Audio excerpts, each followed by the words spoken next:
If you sell your motorbike, transfer ownership and destroy the number plates, that should be the last you hear of it.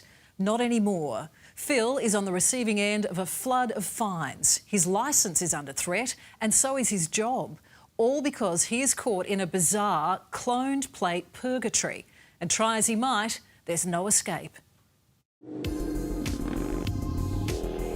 I've complained to virtually everyone in my entire life, including Vic Roads, gone to the Ombudsman, I've gone to Fines Victoria, 2 different police stations, and I have absolutely no options left.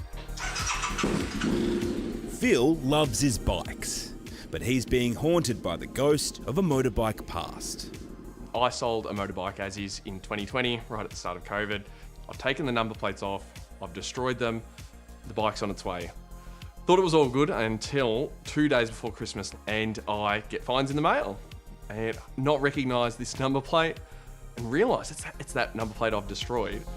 His plates have been cloned and used to hoon around Melbourne on a stranger's motorcycle. Because he was the last registered owner of the plates, he's copping the fines.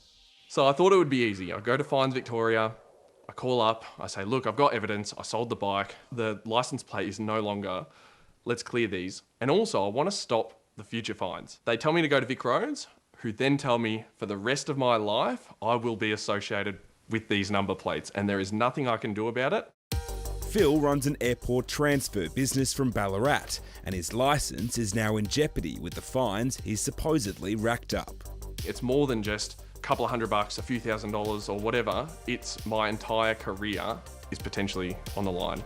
He's received fines worth thousands and has had to fight for each of them to be overturned. And it should be as simple as, let's go online onto a database, I've given evidence, I want to be cleared from it. And that's as simple as I've put it, is I don't want anything to do with these number plates. What can we do?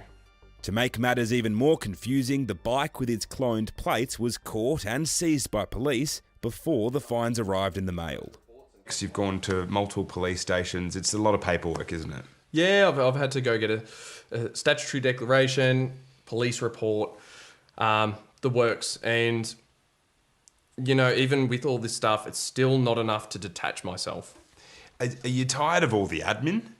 Yeah, I already have enough admin in my life and I'm not getting paid for this. In fact, the opposite. In a statement, the Department of Transport and Planning told ACurrentAffair, "We're working closely with Victoria Police and Vic Roads on solutions to combat number plate theft and cloning in Victoria." Plate cloning is absolutely out of control at the moment. It's used as a method for thieves to get around in cars without being noticed. Paul Marrick from Car Expert says plate cloning is becoming more common.